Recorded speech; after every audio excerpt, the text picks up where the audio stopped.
അസ്സലാമു അലൈക്കും വറഹ്മത്തുള്ളാ. അൽഹംദുലില്ലാ വസ്സലാത്തു വസ്സലാമു അലാ റസൂലില്ലാ വഅലാ ആലിഹി വസഹ്ബിഹി അജ്മഈൻ. അമ്മാ ബഅദ്. നമ്മൾ രാവിലെ തുടങ്ങി ഇന്ന് കുറേ സെക്ഷനുകളും കാര്യങ്ങളും കേട്ടു. ഇൻഷാ അല്ലാഹ് ഞാൻ നിങ്ങളുമായി ഒരു ചെറിയൊരു ഹദീസാണ് പരിചയപ്പെടുത്താൻ പോകുന്നത്. നമ്മുടെ ജീവിതത്തിൽ ഏറെ ഉപകാരപ്പെടുന്നതും അതേപോലെ തന്നെ നമ്മുടെ ജീവിതത്തിൻ്റെ ഭാഗമാണ് എന്ന് നമ്മൾ വിചാരിക്കേണ്ടതുമായ ഒരു ഹദീസാണ് ഞാൻ നിങ്ങളോട് പരിചയപ്പെടുത്താൻ പോകുന്നത്. നമുക്കറിയാം, നമ്മൾ ജീവിതത്തിൽ പല പ്രതിസന്ധികളും പല മേഖലകളിലും ഇടപഴകുന്ന ആളുകളാണ്. പല സമയത്തും നമ്മൾ കരുതിയ ഒരു റിസൾട്ട് നമ്മൾ ചെയ്ത പ്രവർത്തിക്ക് ചിലപ്പോൾ ലഭിച്ചു എന്ന് വരാറില്ല. ആ സമയത്ത് പലപ്പോഴും നമ്മൾ നിരാശരാവുകയാണ് ചെയ്യാറുള്ളത്. എന്നാൽ ഇതിനെക്കുറിച്ച് മുത്തുനബി സല്ലല്ലാഹു അലൈഹി വസല്ലം പറഞ്ഞ ഒരു ഹദീസ് ഞാൻ നിങ്ങളുമായി പങ്കുവെക്കുകയാണ്. സ്വഹീഹുൽ മുസ്ലിമിൽ വന്ന അബൂ ഹുറൈറ റളിയല്ലാഹു അൻഹു റിപ്പോർട്ട് ചെയ്ത ഒരു ഹദീസാണ് ഇൻഷാ അല്ലാഹ് ഞാൻ നിങ്ങളുമായി പങ്കുവെക്കുന്നത്. അൽ മുഅ്മിനുൽ ഖവിയ്യു ഖൈറുൻ വഹബ്ബു ഇലല്ലാഹി മിനൽ മുഅ്മിനിൽ ളഈഫ് വഫീ കുല്ലി ഖൈറിൻ. അൽ മുഅ്മിനുൽ ഖവി, എന്താണ് അൽ മുഅ്മിനുൽ ഖവി കൊണ്ട് ഉദ്ദേശിക്കുന്നത്? ശക്തനായ വിശ്വാസിയാണ്. ഖൈറുൻ വഹബ്ബു ഇലല്ലാഹ്, അള്ളാഹുവിന് ഏറ്റവും പ്രിയപ്പെട്ടതും ഉത്തമനും.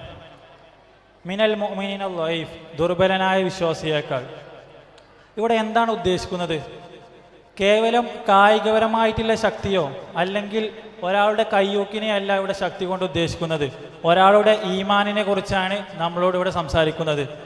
റബ്ബ് സുബ്ഹാനഹു തആലക്ക് ദുർബലനായ വിശ്വാസിയേക്കാൾ ഏറ്റവും കൂടുതൽ ഇഷ്ടം ശക്തിയായ വിശ്വാസം അല്ലെങ്കിൽ ശക്തമായ ഈമാനുള്ള ആളെയാണ് റബ്ബ് സുബ്ഹാനഹു തആലക്ക് ഏറ്റവും ഇഷ്ടം.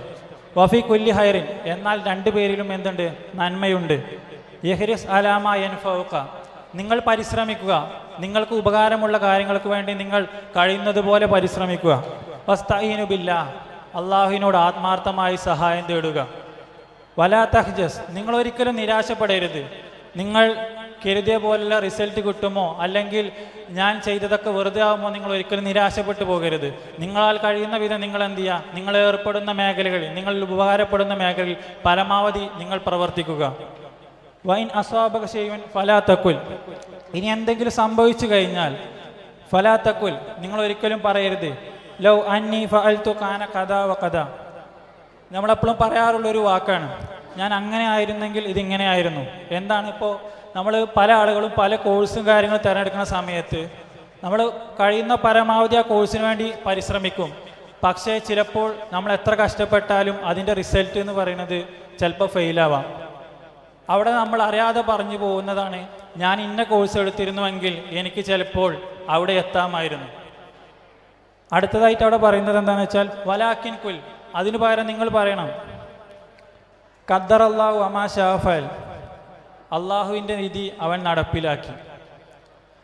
റബ്ബിൻ്റെ വിധി അവൻ നടപ്പിലാക്കി എന്ന് നമ്മൾ തൃപ്തിപ്പെടണം.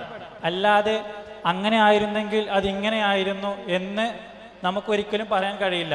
അടുത്തതായി അവിടെ ഒരു കാര്യം പറയുന്നുണ്ട്, ഫൈൻ ലൗ തഫ്തൗ അമല ശൈത്താൻ. അവിടെ ലഹു എന്ന് പറയുന്നത് അവിടെ ആയിരുന്നെങ്കിൽ, അങ്ങനെ ആയിരുന്നെങ്കിൽ അത് പിശാച് നമ്മളെ കൊണ്ട് പറയിപ്പിക്കുന്ന ഒരു പ്രവൃത്തിയാണ്.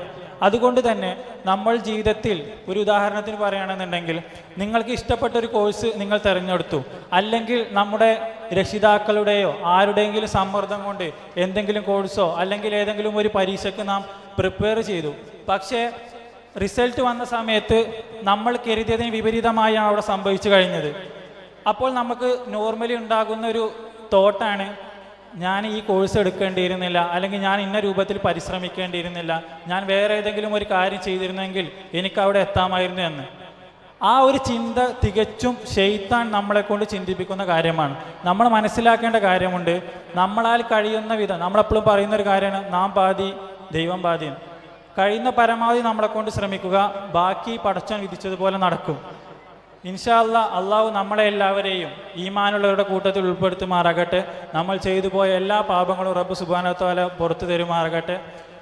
ഇത്രയും പറഞ്ഞുകൊണ്ട് ഞാൻ എൻ്റെ വാക്കുകൾ നിർത്തുന്നു. അസ്സലാമു അലൈക്കും വറഹ്മത്തുള്ളാഹി.